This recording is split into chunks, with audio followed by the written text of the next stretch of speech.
الزملكاويه دول عليهم حاجات عجيبه غريبه.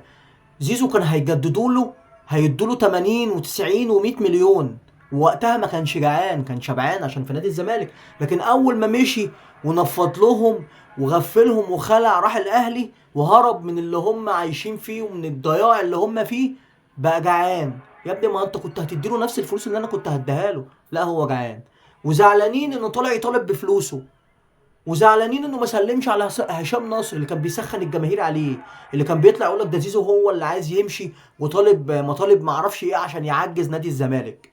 ده كانوا بيشتموه باهله وبامه وبمراته، وكانوا يطلعوا يقول لك لا احنا مش قصدنا على ده، احنا قصدنا على واحده تانية. انت شفته يعني؟ مش عارف اتكلم ولا عارف اقول ايه. فانتوا زعلانين منه بيطالب بفلوسه بعد كل اللي بتعملوه معاه. جه في الماتش طبعا عملوا وصلة يعني شتيمة وقلة أدب، وهو الراجل ما شافهمش، ده كان مركز في الماتش ده أكتر من أي ماتش تاني.